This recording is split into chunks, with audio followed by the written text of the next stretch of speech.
What's up, everybody? Welcome back to another episode of the JT Sports Podcast. I'm your host, JT. I'm calling it now. We're getting Miami versus Oklahoma in the national championship. With the way this season has gone, nothing can be left off the table as far as possible national championship games.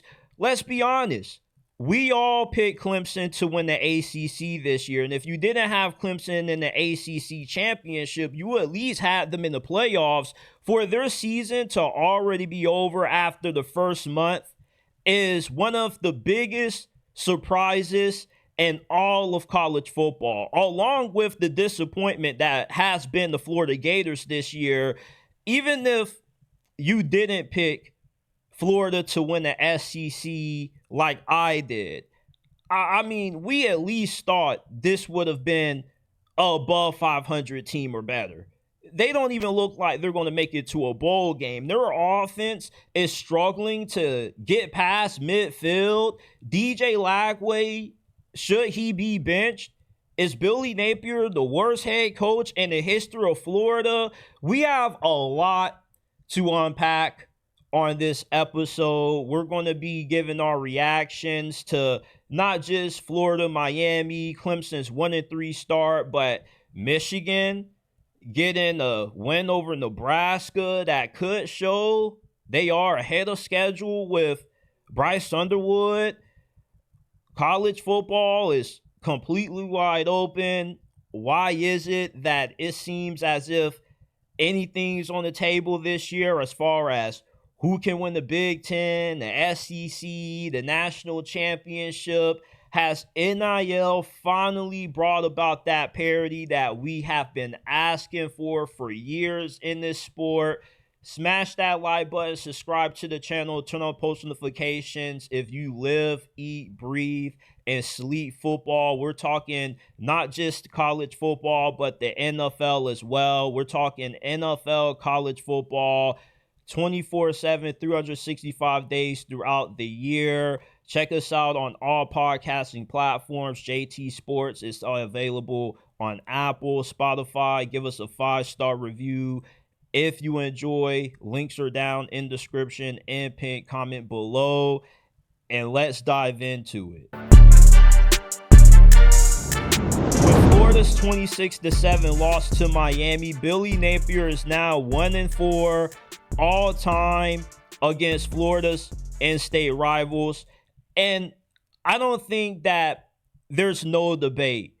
Billy Napier is the worst head coach in the history of Florida football. The previous 3 head coaches that Florida has hired, Will Muschamp, Jim McElwain, Dan Mullen, all were able to have at least one 10-win season.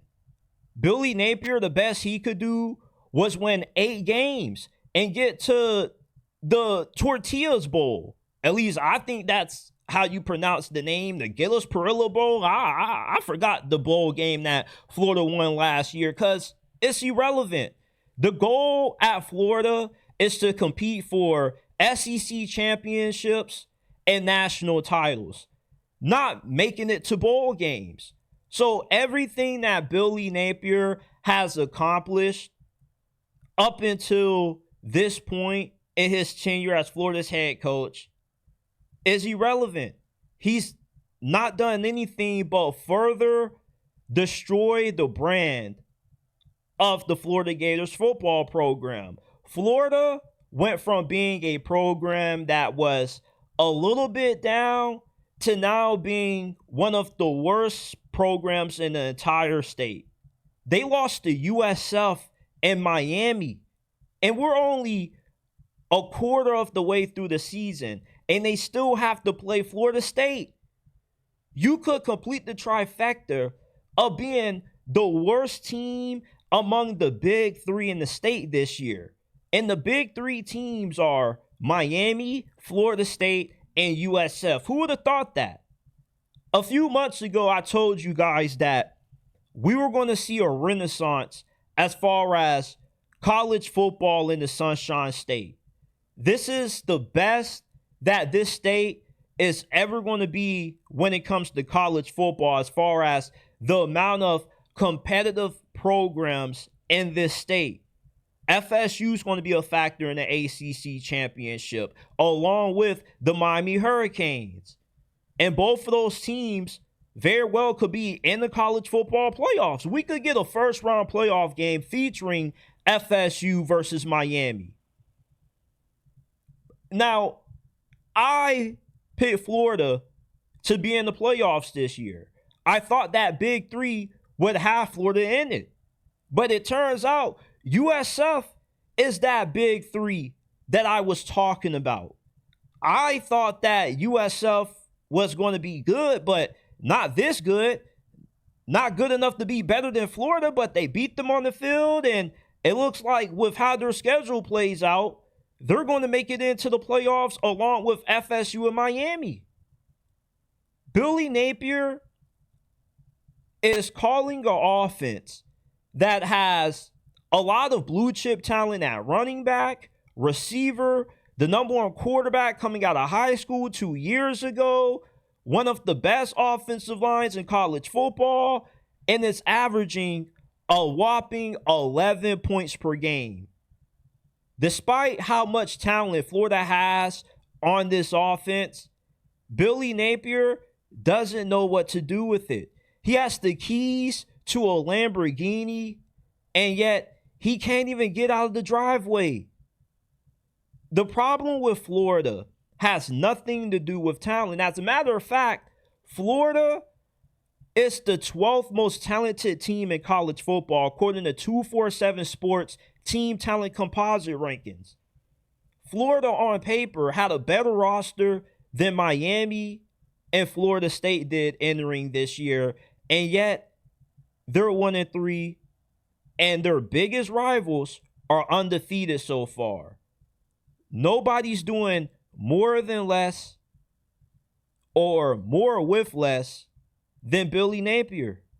Billy Napier, not only has he ruined the reputation of Florida football, but he also has ruined what was one of the only bright spots that he had to be optimistic about as far as the longevity when it comes to him being Florida's head coach, which was DJ Lagway.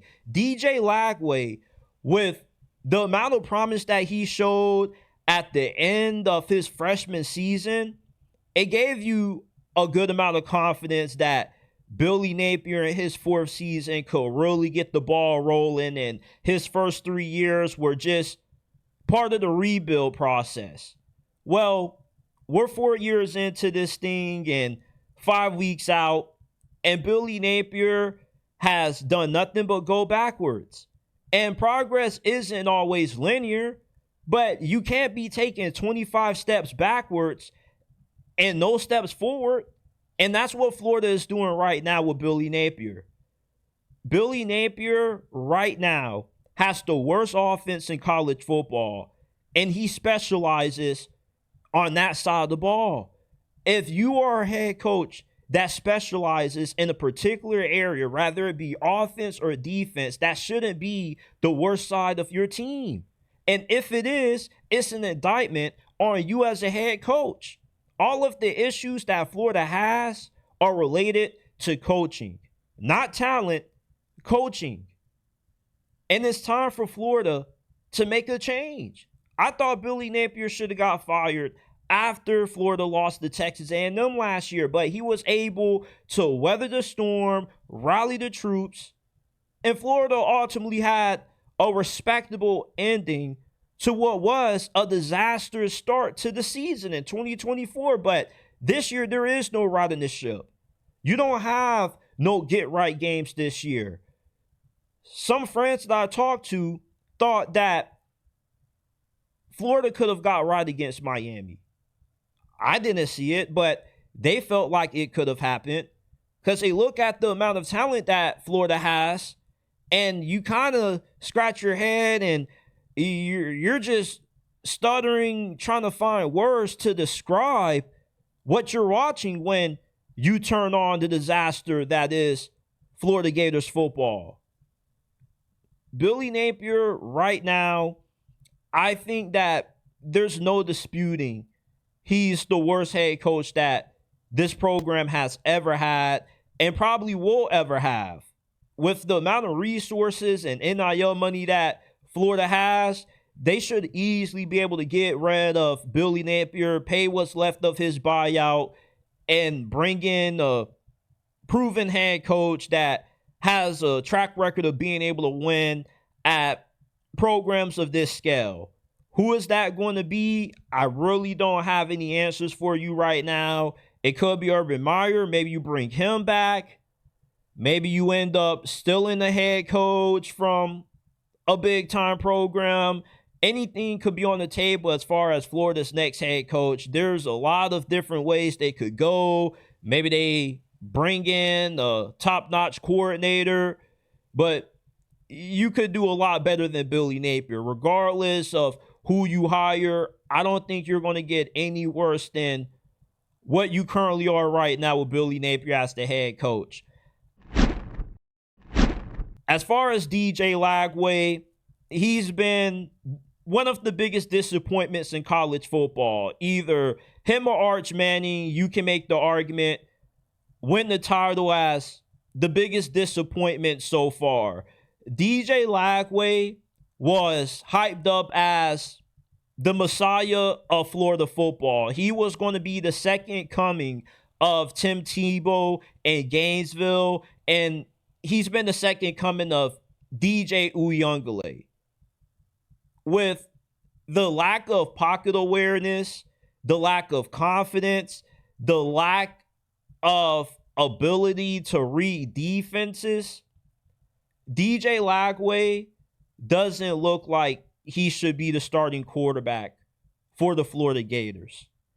However, Florida can't bench him in spite of how bad he continues to play, because the locker room will turn on the coach. Rather that's Billy Napier or whoever replaces him as the interim head coach for the rest of the season. Billy Napier is too well liked and too respected by Florida's locker room to be benched. If you bench DJ Lagway, the locker room is essentially going to quit on the rest of the season. So you have no choice if you're Billy Napier or whoever else ends up stepping in as the head coach for the rest of the season. You got to continue to roll with DJ Lagway. And DJ Lagway, his performance hurts Florida in recruiting. Now they're going to have to pony up even more money to get any of the top quarterback prospects in the foreseeable future. Because now you show that you're a program that doesn't know how to develop young quarterbacks. And you also are a program that right now, there's no guarantee that if you play for the Florida Gators, you're going to be playing on Sundays. You're going to be playing in the big games. You're going to be playing in games that matter in late November. You're better off playing for either Miami or Florida State.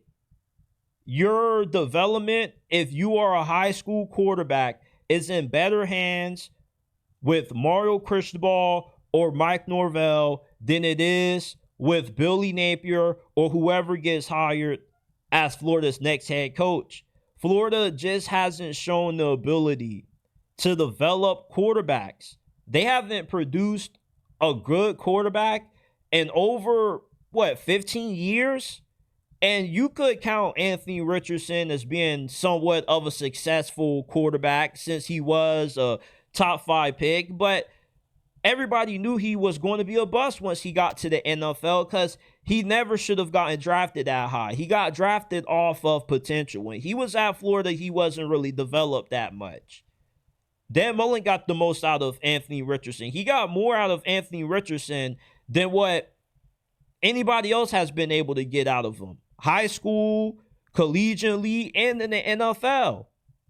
But with DJ Lagway, with how polished he looked coming out of high school in comparison to Anthony Richardson, you expected more out of him. You didn't expect for DJ Lagway to look like the worst quarterback in all of college football. Against Miami, he had -1 air yards at halftime. He just looked scared. He looks timid. It just looks like the moment is always too big for DJ Lagway every time he steps on the field. And despite how bad he is, you have no choice but to continue the roll with him, because the locker room still believes that he can turn around and he can be that guy. And the main reason why Florida brought back Billy Napier for a fourth season was due to how promising DJ Lagway looked at the end of last year. With how well he played and the back-to-back upset wins over LSU and Ole Miss, it bought Billy Napier another good year of faith. It bought Billy Napier another year to prove himself. Because if all of the young players, including DJ Lagway, looked as good as what they did last season, imagine how good they were going to look this year.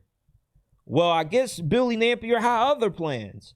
And Billy Napier, if you had to describe his tenure at Florida in one sentence, I'll say that it was self-sabotage. Billy Napier self-sabotaged himself from being a successful head coach at Florida. He has everything that you need to win and dominate, and yet he just refuses to utilize it. For some reason, he just has this mindset that he's the only one who knows how to fix Florida. And yet you look at ESPN.com and you look at the rankings of every offense in college football, and Florida ranks 128th in points per game, yards per game, pass yards per game, rushing yards per game, in spite of them being the 12th best team in college football, according to 247 Sports Team Talent Composite rankings. So even if you do bench DJ Lagway, nothing still is going to change, because the dude at the controller is still the dude calling the plays. Throughout the first 4 weeks of this season, there has not been a more impressive team than Miami. Miami, they look like they can win the national championship this year. They have an offense that can either maul you to death with a big athletic offensive line, or they can shred you by throwing the ball all over the field on you with Carson Beck, who you can make the argument is the front runner to win the Heisman, and it's the best quarterback in college football at the moment. You have a very athletic defense. You got a bunch of NFL guys in that front seven. Mario Cristobal, he overhauled that secondary this offseason. He also brought in new defensive coordinator Corey Heatherman, who has been a very impactful addition to this Miami Hurricane squad. This is right now the most complete team in college football at the moment. Miami, not only can they run the ball and throw it on you at a very high level, but they can stop the run, they can stop the pass. There's no more complete team than what Miami currently is right now in college football. Carson Beck, when he got to Miami, he was looked at as damaged goods. He was scapegoated for how left things went for Georgia last year. Even though they still won the SEC championship, Carson Beck put him in position for that to happen. He put them in position for them to make it to the playoffs in spite of the lows that Carson Beck had last year at Georgia. He was still a very good player, and that was overlooked due to most times everybody's just going to lock into the negative, especially when you're at a program like Georgia that has expectations that are always really high. At Miami, Carson Beck has so far been as good as advertised. At least he's looked more like his 2023 self than what he looked like in 2024. I feel the player that we saw Carson Beck be last season, is not the player that he actually is. Because at Miami, he's done a great job taking care of the football. He's been pinpoint accurate, and he's been far more mobile than what I initially thought he was. And I've seen Carson Beck play in person. I seen him when we went up against him my junior year in high school, and he's the closest thing that I've seen to an NFL quarterback in high school. And I know that college is in high school, but I've also seen Mac Jones play, and he was by far more talented than what Mac Jones was. The arm strength is there, and the athleticism is, you know, a lot more to be desired to me, but it's still enough that you have to account for it. Miami is a better team than Texas, Georgia, Ohio State, and Penn State at the moment. They would beat all four of those teams in a neutral field if they were to be matched up against each other at the moment.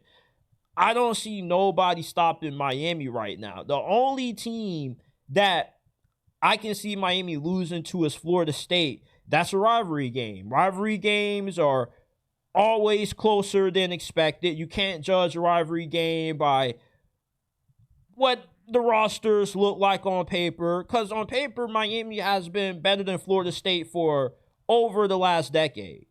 And yet Florida State has still been able to get the best of Miami on certain occasions. So I think with the rivalry aspect coming into play, Florida State realistically may be the only team that can beat Miami, because they probably are the best team that Miami's going to play this year. Florida State looks to be a pretty legit team this season. So I think when Miami plays Florida State in 2 weeks, that's going to be the biggest game on their schedule, because it's going to be the best team that they are going to see all year long. But as far as a team that has the ability to beat you a variety of different ways, rather it be beating you in a shootout or a low-scoring defensive slugfest, Miami can do both. Miami can throw the ball at a really high level. They can run the football at a high level as well. Win the time possession battle. They can dominate the line of scrimmage. They have a Heisman candidate at quarterback. They have one of the best coaching staffs in America. This is a complete team. Right now, I have Miami as the number one team in the nation at the moment. I don't really think that nobody has looked as impressive after the first month of this season as what Miami has. Oklahoma has passed their first exam of the season. They are 4-0 after the first month, and they have beaten some pretty solid teams. They've beaten B-tier opponents. Michigan, Auburn are going to be solid teams this year. They both should win at least 7 games or more. Michigan has the upside to be possibly a playoff team, depending on how much Bryce Underwood develops throughout this season. For Oklahoma this year, what has been the biggest story with this team, obviously, is the addition of John Mateer. John Mateer has the same impact on Oklahoma that Cam Ward had on Miami. Now, can Oklahoma do what Miami was unable to do with Cam Ward? And that's actually be able to maximize the generational talent that John Mateer is. Can Oklahoma win the SEC championship? Can they make it to the college football playoffs?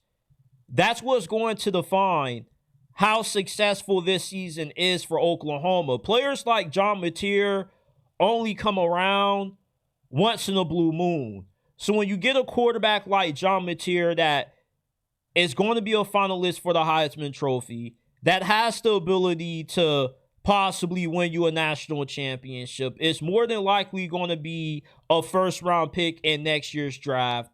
You got to be able to get everything out of them. And with a defense as elite as what Oklahoma's defense is, along with John Mateer, I think that the ceiling for Oklahoma is making it to the semifinals, maybe you get into the national championship game. You have a great quarterback and you have an elite defense. There aren't too many teams that have the personnel nor the quarterback play to be able to have a close game with you. The only thing that has held back Oklahoma from being more dominant than what they've been so far this year is the turnover issue that still hangs over this team from last year. It was believed that Jackson Arnold and Michael Hawkins were a huge reason for Oklahoma's turnover issues, which they were, but those turnover issues still loom heavy with John Mateer at quarterback. If you can fix those turnover issues, you're going to be a really tough team to beat the last part of this season, because when you got to play Alabama, Tennessee, and South Carolina on the road, that's going to determine if you're going to be able to live up to your potential this year with John Mateer and this elite defense that you have. Because even though you more than likely are going to be able to find a solid replacement for John Mateer, it's very unlikely that you find a quarterback that's going to be as good as what he's been up to this point. And your defense had 9 sacks against Auburn. You had 7 sacks in the first half. And Auburn has what looks like one of the better offensive lines. They feel really good about that offensive line. And yet you just completely train wrecked them. And we knew that that was a limited offense due to the limitations that Jackson Arnold has throwing the football. But that defense that Oklahoma has is championship caliber. And they also have a championship caliber quarterback and John Mateer. So I don't see why Oklahoma can't win the SEC this year, why they can't win the national championship. This is the best shot to do so, because these next couple of years, you're probably going to have to rebuild. You're probably going to have to suffer through a few 8-win, 9-win seasons. At least so far, we know that Brent Venables is a more than capable head coach if you give him a solid quarterback and he gets the offensive coordinator position figured out, which is most defensive-minded coaches. Most head coaches' success is heavily dependent upon if they're able to nail their coordinator hires. If you can't get your coordinator hires right, then the majority of coaches are going to fail because you essentially have handcuffed yourself. But if Oklahoma wins the SEC this year, it's not out of the realm of possibility of happening. John Mateer can be a finalist. He looks like to be the front runner to win a Heisman this year to me. So I think that John Mateer, with what he's met to Oklahoma this year, along with that nasty defense that they have, they're a lock to make it to the playoffs, and I can see them in the SEC championship. And I told people before the season that John Mateer was going to be better than Arch Manning. Not only does Oklahoma have the better quarterback than Texas, but they also have been the better team than Texas up to this point this season. And I like Oklahoma to not just beat Texas this year, but to beat them pretty comfortably. At least 10 points or more, because Arch Manning against Ohio State's defense, he didn't even look like he was a college quarterback. So imagine how bad he's going to look against Brent Venables' defense in 2 weeks. Yeah, if he was seeing ghosts against Ohio State, he's going to be seeing a lot more against Brent Venables in Oklahoma in a few weeks. So Oklahoma, do not overlook how far this team can go. Because with John Mateer and this defense, I don't think anything is off the table as far as what the ceiling is for the Sooners this year. Michigan beats Nebraska 30-27. What this win tells me about Michigan is that they're ahead of schedule with Bryce Underwood. They can be a playoff contender this year with how well Bryce Underwood has looked early on. And Bryce Underwood still has a lot of room to grow throughout this season. What he looks like so far is not going to be what he looks like to end this season. He very well could play like the best quarterback in the Big Ten at the end of this season. He can continue to improve as the season progresses based off how Michigan has structured their offense around them. Michigan is still staying true to who they were when Jim Harbaugh was around, which is running the football and relying on great defense and special teams to win games. Michigan doesn't need outstanding quarterback play to win the Big Ten this year. They were a lot better than what they should have been last year, despite having musical chairs being done every week, it seemed like, at the quarterback position. So as long as you have the ability to continue to run the football the way that you have with Justice Haynes, who's a non-quarterback that everybody should be talking about to win the Heisman Trophy. Justice Haynes, these first 4 games this season, has rushed for over 100 yards and 8 yards per carry. He's the best running back in college football right now, and he definitely should be talked about a lot more in the Heisman conversation.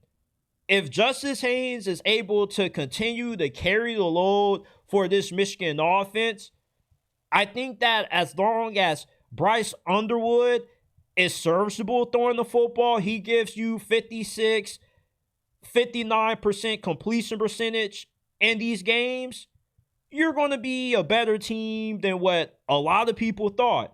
Initially, Michigan was viewed as an 8-win team by most people entering this season. Well, with how Bryce Underwood seems to be playing right now, ahead of schedule, they can be a playoff team. I can see them winning 10 games. I can see them playing in a Big Ten championship. The only thing that kind of held them back from winning 10 games last year was bad quarterback play. And you've gotten pretty solid quarterback play up to this point in Bryce Underwood, who seems to be one of the few quarterbacks who has actually lived up to the hype that he had in the offseason. And what Michigan does very well is they can capitalize off mistakes. When you play Michigan, you can't turn the football over against this team because they're going to make you pay. And that's what makes Michigan such a formidable team this year, in spite of them having an inexperienced quarterback, is that they have a defense that can force turnovers and get the ball back to their offense in favorable field position. And they can capitalize off that. And they also, with how dominant their ground game is, they can win the TOP battle. You could play Michigan and get the ball back with about 3 minutes to go after they just bled 8-9 minutes of the second quarter.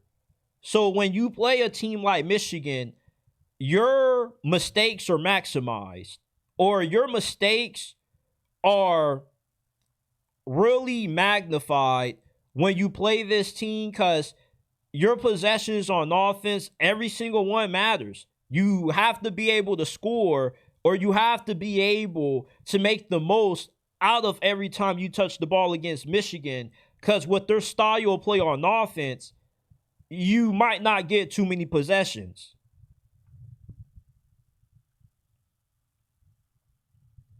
Now, in 2 weeks, Michigan plays USC. That's going to be the game that determines who's going to be that breakout playoff team in the Big Ten this year. Michigan, with the performance of Bryce Underwood so far this year, they could be that third, fourth team that makes it out of the Big Ten and gets into the playoffs. But USC also could be that team. Jaden Mayava has been the best quarterback in college football, in my opinion. So if that USC defense is able to slow down the ground game of Michigan, and they can actually force them to have to be one-dimensional and win games on the shoulders of Bryce Underwood, they have a very strong chance of walking away with the W against Michigan. But if Michigan can continue to run that rock the way they have, and that defense continues to play the way that they have under Wink Martindale, I can see them beating USC. I don't know who I'm going to take to win that game because we got 2 weeks until that game is played. But I like the way Michigan is looking right now. Now, in spite of Nebraska losing to Michigan, there still is a lot to be encouraged about from that loss. Dylan Raiola, this guy really looks like Patrick Mahomes 2.0. Not just in terms of his looks, but in terms of his play. And there's not a better quarterback to mimic than arguably the greatest quarterback to ever play football. And with how well Dylan Raiola is playing right now, Nebraska very well could win the Big Ten this year. They have an offense that is very good up front. You got better receivers this year than what you had last year.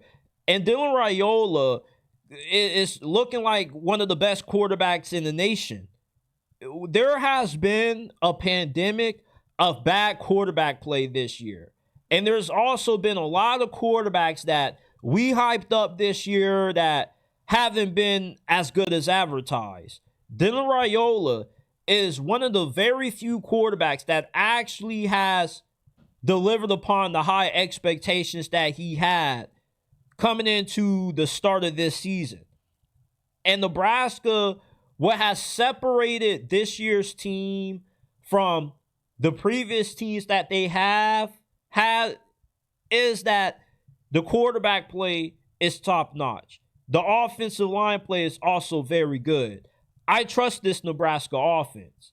Defensively, I do feel like they have taken a step back.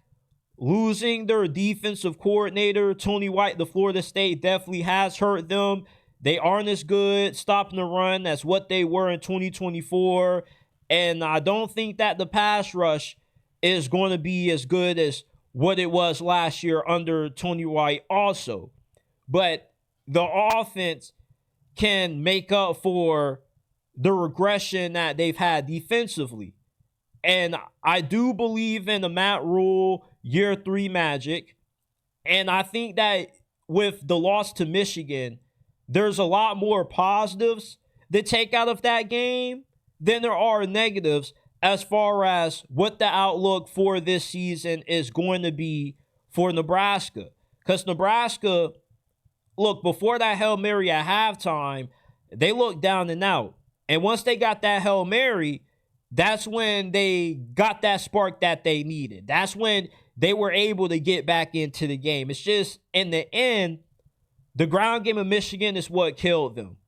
And the ground game of Michigan is what kills the majority of teams, because Michigan just is a lot different running the football than anybody else. They just have a commitment to the run game that nobody else in this sport has. And that's what their identity is. When you think Michigan football, you think they're cycle ground and pound. And even the best of defenses have a hard time stopping Michigan. But for a team in Matt Rule's third season, I'm looking for growth. I'm looking for a team that's able to compete against some of the best teams in college football. And that's what Nebraska has been able to do. And I thought that Nebraska was going to win this game. I actually thought that they should have been a favorite. I was shocked to see that they were a 1.5 point underdog going into this game against Michigan. They had the home field advantage. So losing this game shows more about how good Michigan is than it says about Nebraska being overhyped or being somewhat overrated. There still is a lot of ball left to be played, and I had Nebraska going 9-3 this year. And if they could be a 10-2 team, then this is one of those 2 losses that most probably would have them having. If you had Nebraska going 10-2, you probably say they lose to Penn State and they lose to Michigan. Because Michigan, along with Penn State, is going to be one of the best teams that Nebraska is going to play all year long. But if you're telling me that Dylan Raiola is going to play the way that he did against Michigan for the rest of this season, I'll be pretty confident in telling you Nebraska ends up being a 9 or 10 win team this year, because there's not a lot of good quarterback play in college football this year. And with the way Dylan Raiola is playing right now, there's a bunch of teams that I would pick you to beat in the Big Ten right now. Just when you thought Clemson couldn't disappoint more, they disappoint you even more. They are now 1-3 following their 34-21 loss to Syracuse. Syracuse, of all teams, dominated Clemson. And Clemson is now at a point where you don't know just how bad things are about to get for this team. There's not a single game that you can look at on Clemson's schedule and say, yeah, this is a guaranteed win, other than when they played North Carolina. That's it. They were supposed to be a lock to win the ACC. They were supposed to be a surefire thing to be in the college football playoffs. And now, not only is Clemson's season over, they're more than likely not going to make it to the ACC championship. They're going to be unable to backdoor their way into the CFP, which the only way they can do that is if they can somehow find a way to turn around their season. But you're already 0-2 in ACC play, and the season literally just started a month ago.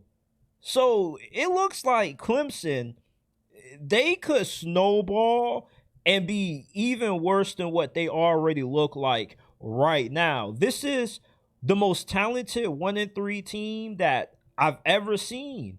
They have so much talent that when these guys start checking out and looking ahead to the NFL draft and they quit on the team mentally, things are really going to start unraveling for Dabo Swinney and Clemson.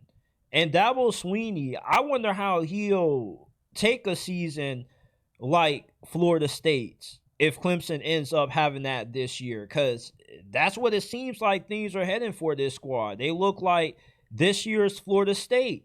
All the talent that Florida State had heading into 2024 at the start of the first few games for Florida State, you know, when they were losing, you were asking yourself, okay, how many games is Florida State going to lose? Is the team that they losing to that good, or is Florida State just that bad? And eventually, after a month, you got your answer. Florida State was just that bad. And eventually, we're going to start asking ourselves that same question about Clemson until we come to the reality that maybe Clemson is just that bad. They say that you're not always what your record says you are. Well, that's not the case for Clemson. They're a 1-3 team, and they play like a 1-3 team. They're soft up front for the amount of talent that they have on the interior of their defensive line. You can't really tell, because Syracuse was running the ball successfully against that Clemson defense. Georgia Tech was running the football all day long against Clemson's defense. So where's this talented defensive line at? Because I thought Clemson had the best defensive line in college football coming into this season. Doesn't look like it.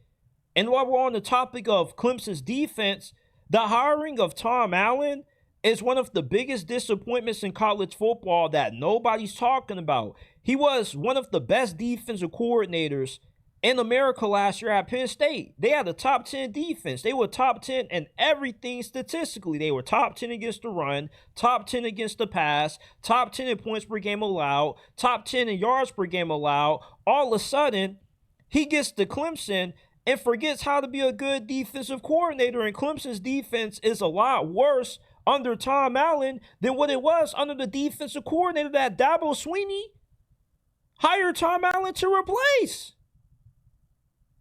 K. Klubnik was to me, the best quarterback in college football coming into this season, at least out of the ones that were returning. Based off how well Cade Klubnik played against Texas, I was convinced that he was the best quarterback in the country. And he had me fooled. And I never was a huge believer in Cade Klubnik, but he somewhat won me over with how well he played in the ACC championship and in that playoff loss against Texas. He was throwing some absolute dots. But he now all of a sudden has reverted back to the Cade Klubnik of old. He's jumping in the pocket. He's skipping passes. He looks like a worse version of Trevor Lawrence when he was at Clemson. And it's not all of Cade Klubnik's fault for why he's struggling. The offensive line has regressed. The way Clemson's offensive line looks, you couldn't tell that they have a good amount of experience on that all line or on that offensive line, when the offensive line was actually supposed to be a strength due to everything that they returned on that unit. And what about Garrett Riley? He's supposed to be one of the best offensive coordinators in college football. And yet, this offense, despite this being, I believe, the third season that he's been with Cade Klubnik, still is struggling. Clemson, for the amount of talent that they have on this team and on this coaching staff, to be 1-3 is a huge shocker. And Clemson definitely looks like they very well are going to be the new Florida State. Florida State had these same issues. They had a lot of talent. They had a good coaching staff, and yet they underperformed. Because before the season, they were viewed to be a lot better than what they actually were. Because once the season actually came around with the way things played out, Florida State was nothing but a paper champ. And that's what Clemson is. Clemson is your 2025 offseason paper champions. Not too many teams received the amount of hype that Clemson got due to the amount of talent that they had. Coaching staff, team. You know, I thought Clemson was going to be able to compete for a national championship. I bought the hype. I'm not going to lie. And I was wrong. Maybe the rest of the ACC has caught up to Clemson. Clemson has dominated this conference for so long because Miami and Florida State have been irrelevant. Now both of these two teams are good. Georgia Tech is good again. There's a lot more stiffer competition in the ACC now than what there was years ago when Clemson was last running roughshod with this conference. And the biggest critique that a lot of folks had about Clemson during their peak under Dabo Swinney was how weak the ACC was. How good do we know Clemson is when they're in the worst conference in college football? Well, now the tables have kind of turned. Clemson looks like to be an above-average team in a conference that still really isn't that good, but at least the teams that have the potential to be elite in the ACC and to be in a national championship discussion, like Miami and Florida State, are now good again. And now that these programs have woken up from their years of hibernation of being bottom dwellers in the ACC, Clemson is now in trouble.